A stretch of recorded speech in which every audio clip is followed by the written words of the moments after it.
자, 축복의 시간이 굉장히 우리에게는 귀한 시간입니다. 복을 누군가가 나에게 전한다는 게 얼마나 중요할지 모르겠습니다. 한 공동체로 살아간다는 게 그래서 굉장히 귀한 것이죠. 오늘 본문 말씀은 예수께서 하나의 공동체로 살아가는 우리와 주님과의 관계를 이 포도나무와 가지의 비유로 설명하신 말씀입니다. 이 이야기는 여러분들이 너무나 잘 알고 있는 비유 이야기인데요. 근데 이 말씀이 가지고 있는 그 배경을 우리가 한번 생각을 해보려고 합니다. 이 말씀을 왜 하셨을까? 한 몸을 이루고 있다라고 하는 게 무엇을 의미하는 것일까? 예수님은 아마도 부활 이후에, 그러니까 예수께서 더 이상 제자들과 그리고 많은 사람들과 이제 실질적으로 함께 하지 못하는 상황을 헤아리시면서 이제 그들에게 예수님이 없는 부재 상황 속에서 어떻게 신앙생활을 잘 유지해 갈 수 있을까? 또 예수께서 우리에게 부탁하신 대사명을 어떻게 교회의 본분으로 잘 지켜나갈 수 있을 것인가? 일종의 언약의 말씀을 주시고자 했던 것으로 보여요. 우리는 포도나무와 가지의 비유로만 알고 있지만 실질적으로 이 비유의 이야기는 예수님의 마지막 유언과 같은 말씀이라고 할 수 있습니다. 그러니까 마지막 고별로 사람들에게 이야기를 해주는 거예요. 그리고 그 이야기를 통해서 언약해 주시는 거죠. 비록 우리와 함께 할 수는 없지만 나는 너희 가운데 늘 함께 하고 있을 것이라고 하는 이야기를 이 비유는 우리에게 가르쳐 주고 있는 겁니다.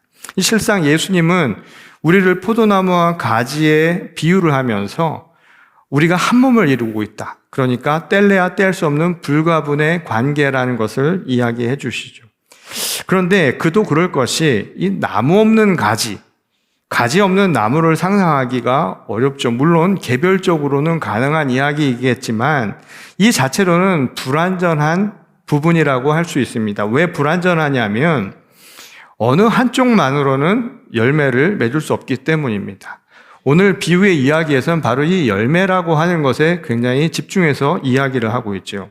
그것은 예수님이 아버지 하나님을 농부로 비유하신 것에서도 알 수 있는 대목입니다. 이 농부가 포도나무를 왜 가꿀까요? 포도나무를 가꾸는 것은 그 포도나무에서 나오는 열매를 거두기 위함이죠. 그래서 포도나무인 예수님도 아버지 하나님, 농부이신 하나님의 뜻을 순종하셨던 거야. 왜? 열매를 맺기 위해서 그런 겁니다. 그리고 우리에게도 똑같이 말씀하시죠. 우리에게 부탁하신 것이 무엇이냐면 열매를 맺으라고 부탁을 하신 겁니다. 그렇지 않으면 쓸모없는 존재가 될 수 있을 것이라고 우리에게 경고도 잊지 않으셨죠. 쓸모없다라고 하는 것은 무엇을 의미하나요? 쓸모가 없다는 것은 그 용도가 지켜지지 않는다라는 얘기입니다. 목적에 맞지 않는 거예요. 그러니까 존재의 이유와 존재의 목적에 맞지 않게 된다라는 겁니다. 이것을 오늘 비유에서 예수님은 생명력을 잃어버린 가지의 비유를 하셨죠. 오늘 본문 말씀 2절을 보면 무릇 내게 붙어 있어 열매를 맺지 아니하는 가지는 아버지께서 그것을 제거해 버리시고 무릇 열매를 맺은 가지는 더 열매를 맺게 하려 하여 그것을 깨끗하게 하시느니라. 이렇게 말씀을 하십니다. 자, 농부가 가지치기를 한다는 거예요. 그러니까 쓸모가 없는 것이죠. 근데 이 가지치기를 하는 이유는 포도나무를 위해서죠. 포도나무에 해를 끼치기 위해서가 아닙니다. 왜냐하면 더 많은 자양분을 흡수해서 더 많은 열매를 맺을 수 있는 방법이기 때문입니다. 그러니까 이것이 무엇을 얘기해 주냐면 농부의 목적이 어디 있는가를 이야기해 주는 거예요. 열매를 맺게 하는 것. 이게 핵심이라는 겁니다. 너무나 당연한 이야기죠. 그런데 오늘 이야기에서 중요하게 우리가 생각해 봐야 할 것이 농부의 의도와는 다른 포도나무도 있을 수 있다는 거예요. 예수님이 오늘 본문 말씀을 보면 참 포도나무라고 특정해서 이야기를 하시죠. 그 말은 뭘까요? 참이 아닌 게 있다는 이야기입니다. 진짜가 아닌 포도나무도 있을 수 있다는 거예요. 이건 무엇을 이야기하는가 하면 예수님이 사셨던 당대 유대의 세계, 유대 사회를 지금 꼬집어서 하신 것이죠. 비판적으로 보면서 이 이야기를 하신 겁니다. 말하자면 율법주의적인 세계관을 보면서 이것은 잘못된 포도나무에서 나온 것이라고 보셨던 거예요. 자, 그들은 맺어야 할 열매를 뭐라고 생각을 했냐면 농부의 의도, 그러니까 하나님의 의도나 하나님의 뜻, 그 목적을 이야기하지 않고 그들이 생각하는 열매는 율법이었죠. 그러니까 율법이 갑자기 열매로 둔갑해 버리는 상황이 벌어진 거예요. 그 결과 어떤 상황이 벌어졌는가 하면 그 율법의 규정에 맞지 않는 이들은 가차없이 쳐버렸죠. 가지치기를 해버렸어요. 죄인이라고 해서 쳐버렸고 우리와 다르다는 이유로 그 공동체 안에 포함시키지 않았습니다.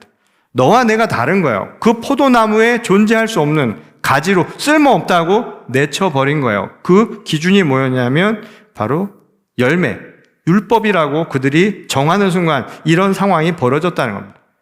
그런데 농부이신 하나님이 키우신 참 포도나무는 그런 율법적인 가치관 속에서 만들어진 세상의 질서와는 무관하다는 거예요. 하나님이 만물을 창조하시고 하나님이 만물을 보호하시고 지켜가는 것, 그래서 그 포도나무를 기르는 것은 율법의 열매를 맺기 위해서가 아니라는 거예요.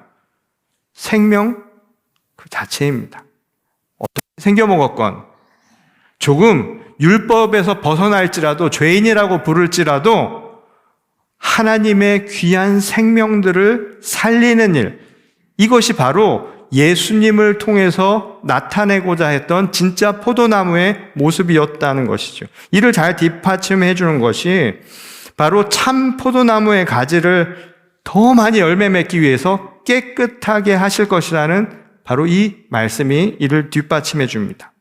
자, 깨끗함이라고 하는 게 뭘까요? 여러분, 깨끗한 게 뭐예요? 깨끗함이라고 하는 것은 어떤 인위적인 것이 없는 상태를 우리가 깨끗함이라고 이야기합니다. 본연의 상태를 보통 깨끗하다고 해요. 더 정확하게 구체적으로 이야기하면 있어야 할 것은 있고 없어야 할 것은 없는 상태, 이게 깨끗하며 애들만 집에 두고 바깥에 나갔다가 들어와서 봤더니 집이 어떻게 돼 있어요? 엉망이 돼 있어요. 예전에도 저도 그런 이야기를 많이 들었습니다. 부모님이 아주 돼지우리를 만들어 놨다고 막 뭐라고 이야기를 하셨어요. 그 이유가 뭐냐면 있어야 할 게 있어야 할 곳에 있지 않고 없어야 할 곳에 엉뚱한 것들이 늘어져 있으면 깨끗하다고 사람이 생각하지 않는 거예요. 그러니까 깨끗함이라고 하는 말은 뭐냐면 제 곳에 있는 거예요. 다시 말해서 질서가 잡혀 있는 상태를 두고 한 말입니다. 그 질서는 무엇일까요? 오늘 비유를 통해서 질서는 무엇을 의미할까요? 창조의 질서입니다. 생명의 질서요. 질서라고 하는 것은 기준이 있어야 질서가 생기죠. 예전에 학교 다닐 때 군대식 학교, 병영 학교를 다니신 분들은 기억나실 거예요. 다 80년대 이렇게 옛날 학교를 다니신 분들은 툭 하면 선생님들에서 기준 잡고선 기준을 잡고선 옆에다 줄을 서겠어요. 질서를 만들 때는 기준이 있어야 질서가 서는 것이죠. 생명의 질서도 마찬가지예요. 창조의 질서도 깨끗하다라는 그 질서는 그냥 세워지는 게 아니라 기준이 있다는 겁니다. 그 기준이 뭘까요? 하나님의 말씀입니다. 이것을 오늘 본문의 비유에 비추면 결국 뭘까요? 농부의 뜻이에요. 농부가 포도나무를 기르는 이유가 모든 질서의 기준인 거예요. 그러니까 열매를 맺는다라고 하는 것은 이 기준에 합당한 것을 의미하는 것이죠. 그것에 가장 합당한 상태, 거기에 적합한 상태가 바로 깨끗한 상태라고 이 비유는 이야기한 겁니다. 그런 점에서 예수님이 3절에서 너희는 내가 일러준 말로 이미 깨끗해졌다 라고 하신 이 말씀을 우리가 생각해 볼 필요가 있죠. 이 말은 뭐냐면 일러준 말 이외에는 다른 어떤 인위적인 것, 그것을 거기에 섞지 말라는 거예요. 불필요하다는 이야기로 이해할 수 있는 말이죠. 그러니까 주신 말씀 이외의 것은 다 뭐라는 거예요? 군더더기가 될 수 있다는 것. 이 이야기를 통해서 뭘 얘기를 하냐면 목적이 무엇인가는 혼돈하지 말라는 거예요. 너의 것으로 목적과 우선순위를 혼동시키지 말라는 것이 바로 이 이야기의 핵심입니다. 예를 들면 말이에요. 예수님이 우리에게 새 계명을 주셨죠. 그 새 계명이 뭐였냐면 우리에게 서로 사랑하라라는 것이었습니다. 이게 우리에게 주신 열매 맺는 거예요. 열매 맺으라고, 그 열매를 맺으라고 할 때 예수님이 뭐라고 얘기했냐면 다른 것 다 빼놓고 아주 간단 명료하게 우리에게 전하신 말씀입니다. 서로 사랑하라는 거예요. 그런데 어떻게 된 영문인지 사람들은 서로 사랑하라는 거, 이거 되게 쉬운 것 같아요. 예수님이 우리의 수준을 너무 잘 아시는 거예요. 복잡하게 얘기하면 잘 못 알아들을까 봐 그냥 한마디로 요약해서 서로 사랑하는 거예요. 신앙이 뭐냐? 살아간다는 게 뭐냐? 서로 사랑하는 거예요. 간단하죠? 근데 문제는 사람은 단순한 것 같으면서도 오묘해요. 서로 사랑하라는 이야기를 듣는 것, 그게 구원이고 우리를 깨끗하게 하는 건데 사람들은 그 이야기를 듣고 뭘 먼저 생각하냐면 사랑이 뭔데? 어떻게 하는 게 사랑이지? 그리고 나가서는 뭘 물어보는가 하면 내 이웃을 사랑하라고 하는 이 말에 사랑보다 더 관심 있는 게 뭐냐? 내 이웃이 더 궁금해요. 누구를 사랑해야 하냐고. 어디까지가 내가 사랑해야 할 경계냐고 사람들은 생각하는 것이죠. 이 모든 것은 다 뭐라는 거예요? 너에게 일러준 말 이외의 것들이라는 거예요. 목적은 사랑하라는 건데 그 이외의 것에 우리는 더 중심을 둔다는 거예요. 자기의 생각과 자기 판단, 자기 신념이라고 하는 것, 자기 입장이라는 것을 항상 전면에 내세우려는 성향들이 있다는 겁니다. 문제는요, 이런 입장이 진리처럼 여겨질 때 발생을 하는 겁니다. 유대 율법주의가 그랬죠. 율법이 어느 순간 진리가 돼버렸어요. 그러니까 진리가 돼버린 이상 그 다음에 이 진리에서 벗어난 사람들은 인간도 아니에요. 취급조차도 해주질 않아요. 사람으로 카운트도 해주지 않았어요. 같은 곳에 머물게 하지도 않았습니다. 이방인이라고 하는 사람들은 하나님의 성전 근처에도 올 수 없었어요. 구별하는 것이죠. 이것이 바로 예수님이 보셨던 당시 시대 상황이고 이것이 예수님이 말씀하신 참 포도나무와는 거리가 먼 모습이었다는 거예요. 그렇다면 일러준 말만으로 깨끗해졌다. 이 말씀은 그럼 우리는 가만히 있으라는 거냐? 아무것도 하지 말라는 것이냐? 그건 아니죠. 자, 말이라고 하는 이 단어의 의미만 생각해 봐도 이거는 알 수가 있어요. 자, 말은 하는 사람만 있는 게 아니라 듣는 사람도 있어야 돼요. 그렇죠? 제가 지금 말하고 있잖아요. 여러분 지금 듣고 있잖아요. 그렇죠? Hopefully. 듣고 있어야 돼요. 그럼 제가 지금 뭐 하는 거예요? 벽에다 대고 지금 혼자 이야기하는 거 아니죠? 그런 거 아닙니까? 제가 친구가 없다 보니까 요즘에 혼자 이야기를 저도 모르게 한다고 저희 집사람이 얘기하더라고요. 어느새 보니까 거울에 대고 얘기를 하고 있더라고요. 그리고 샤워할 때 혼자 얘기를 그렇게 중얼중얼 한다는 거예요. 나름대로 누군가를 생각하면서 하고 있는 거겠죠. 자, 그런데 말이라고 하는 것은 말하는 사람만이 아니라 듣는 사람이 있어야 돼요. 그럼 듣는 사람이 있다라는 것을 통해서 뭐가 되느냐면 말의 목적이 성립이 되는 거예요. 이게 말이 완성이 되는 겁니다. 복음이라고 하는 것은 하나님의 말씀이에요. 굿뉴스, 좋은 말이에요. 좋은 소식이에요. 근데 이것을 듣는 귀가 없으면, 듣질 않으면 이 말은 아무 소용이 없어요. 완성이 안 돼요. 복음은 우리를 통해서 완성을 해야 되는데 듣지 않으면 소용이 없어요. 듣는다고 하는 것이 귀로만 듣는가? 아니죠. 듣고 행함이 있어야 됩니다. 말하자면 누가 와서 이리 오너라 라고 이야기를 했어요. 그러면 이 말의 완성은 누군가 듣고 거기로 갈 때 이 말은 완성이 되고 성립이 되는 것입니다. 그러니까 예수님의 말로 깨끗해질 수 있다는 말은 아무것도 하지 말라는 뜻이 아닌 것이죠. 여기서 중요한 것은 그 말씀의 목적이 왜곡되도록만 하지 말라는 것이죠. 자의적인 해석을 경계하신 말씀이라는 것을 알 수가 있죠. 이렇게 예수님을 따르는 것, 예수님의 말씀을 있는 그대로 따르는 것을 오늘 예수님은 본문에서 이렇게 표현한 거예요. 주님 안에 거하는 것이라고요. 주님 안에 거한다는 것, 다시 말해서 포도나무에 붙어 있는 거잖아요. 이 포도나무 안에 붙어 있다라는 이 말은 무엇을 의미하는가 하면 예수님의 말씀을 있는 그대로 따른다라고 하는 것을 비유한 말이라는 겁니다. 예수님은 이것을 통해서 하나님 나라의 속성을 보여주고자 하셨던 거예요.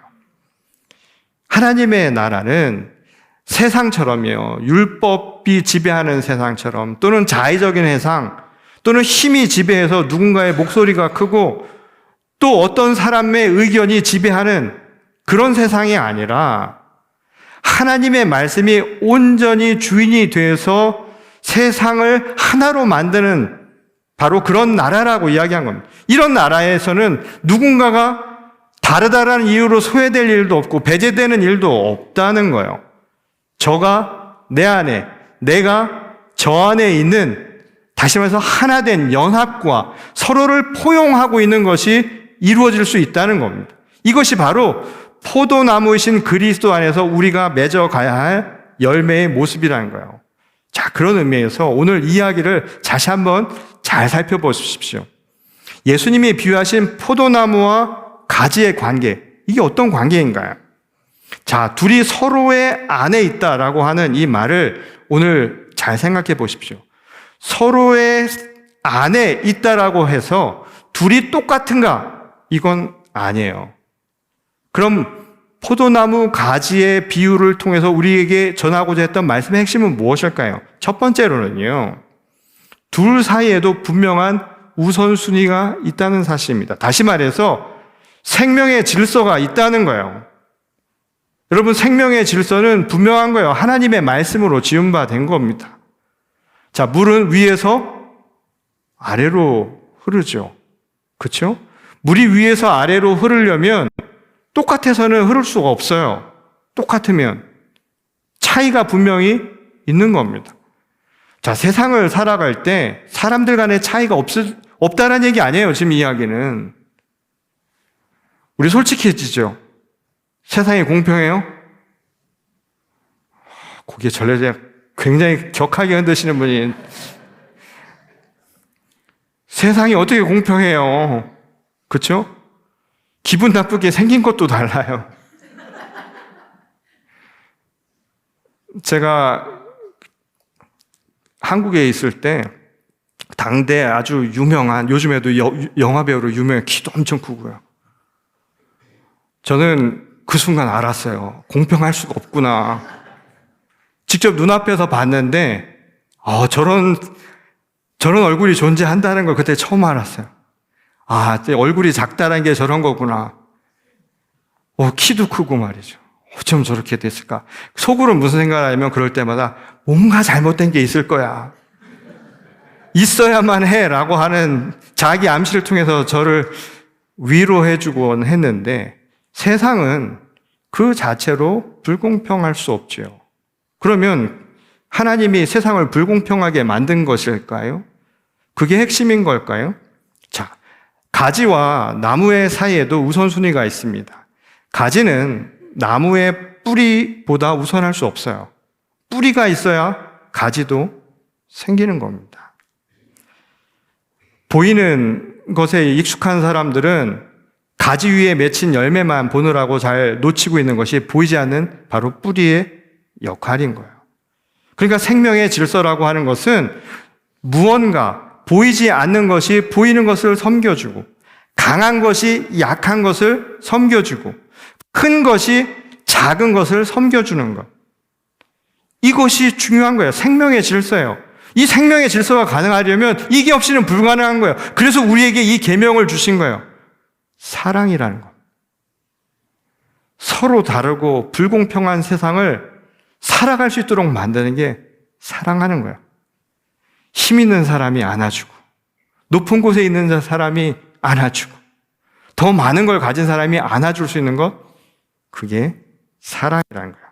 자, 두 번째로는 가지가 열매를 혼자 맺는 게 아니지요. 그러니까 뭐냐면 이 가지가 그렇다고 뭘 해서가 아니라, 자기가 해서가 아니라 뿌리가 주는 자양분을 전하는 통로가 되었을 뿐이라는 사실을 잊지 말라는 겁니다. 다시 말해서 사랑이라고 하는 것이 그럼 어떻게 해서 가능해지느냐라는 거예요. 가진 사람이, 더 큰 사람이, 더 많이 있는 사람이, 더 높은 사람이 그렇지 않은 사람을 안아줄 수 있는 그 사랑이라는 게 어떻게 해서 이루어질 수 있는가에 대한 이야기를 오늘 본문 말씀은 가르쳐 주는 것이죠. 자, 가지가 열매를 맺는 거요? 자기가 뭘 해서 그런 것 같아요? 아닙니다. 자양분을 받고 뿌리로부터 오는 자양분을 그냥 준 거예요.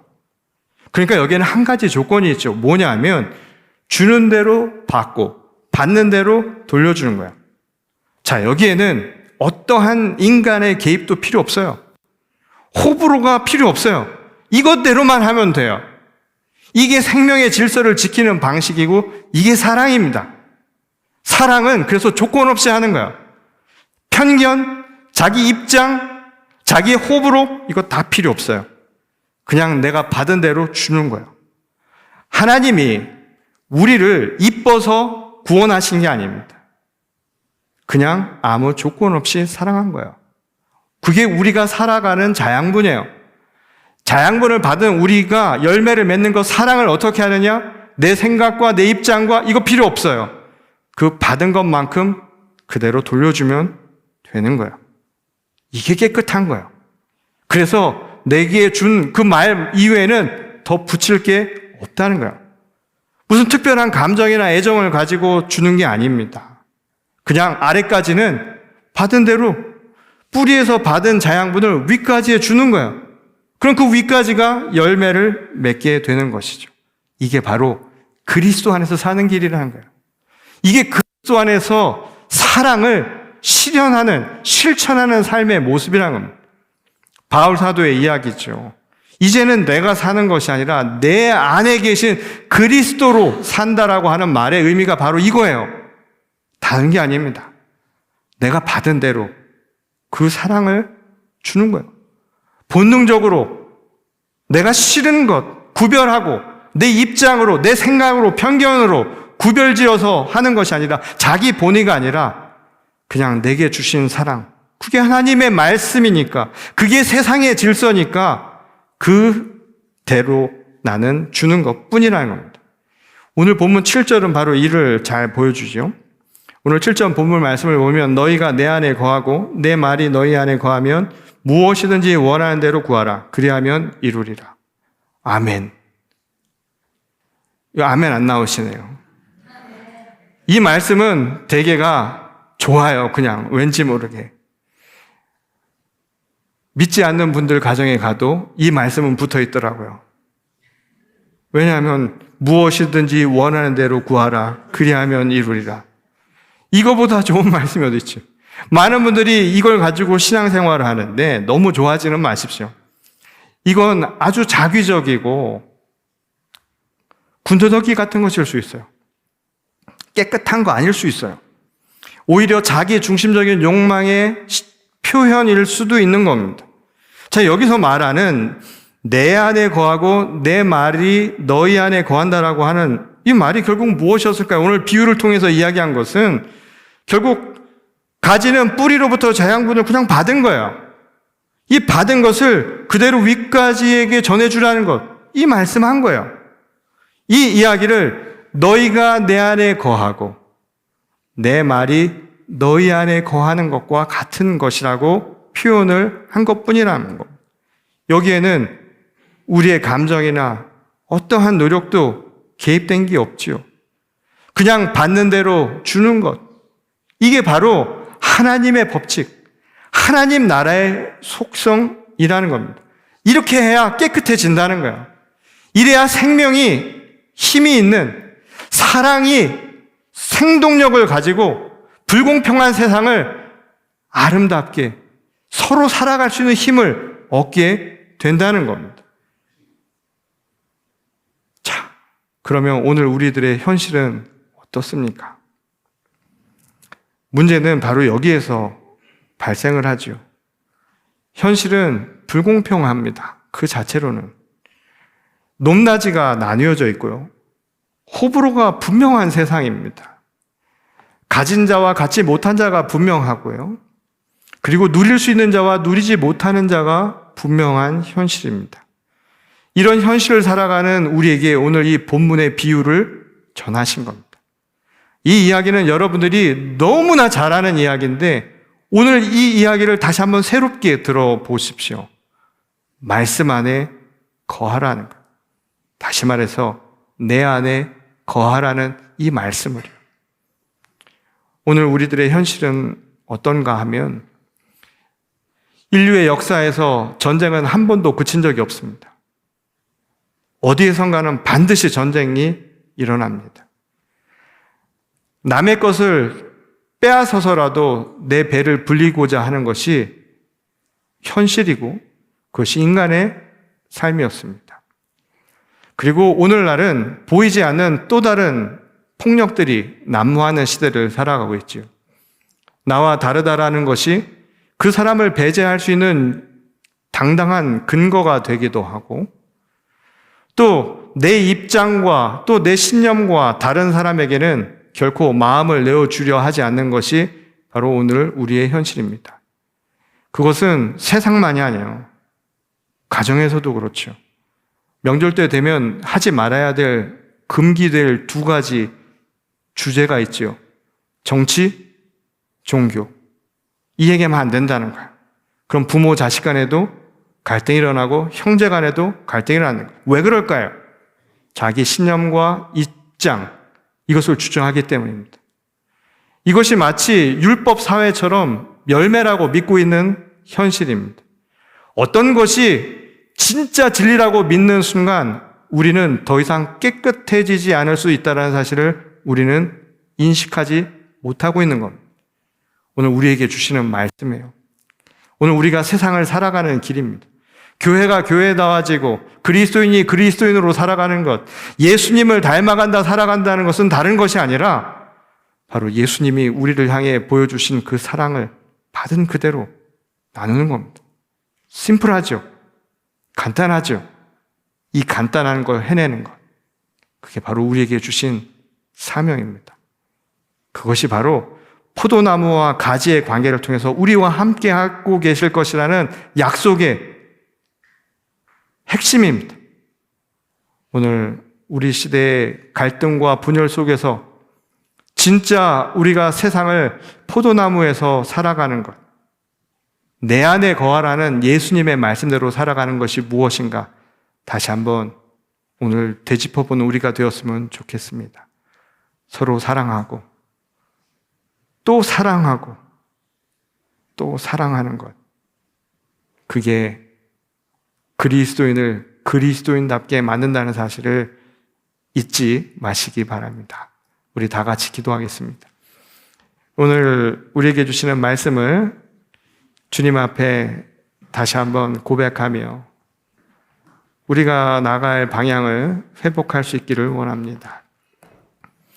하나님께서 말씀으로 세상을 만드시고 생명의 질서를 우리에게 세우실 때 그 핵심은 결국 사랑에 있었음을 저희들이 깨닫습니다. 비록 보이는 현실은 울퉁불퉁하고 불공평해 보이는 것 같지만 결국 이런 세상을 우리들이 어떻게 만들어갈 것인가, 그 해답은 정말 지독하게도 말도 안 듣고 정말 끔찍히도 하나님의 뜻에서 멀리 살아가는 우리를 그럼에도 불구하고 사랑하셨던, 자신의 독생자 예수 그리스도의 피값으로 우리를 사랑하셨던 그 사랑을 우리도 서로 나누는 것임을 매 순간 잊지 않게 하시기를 원합니다.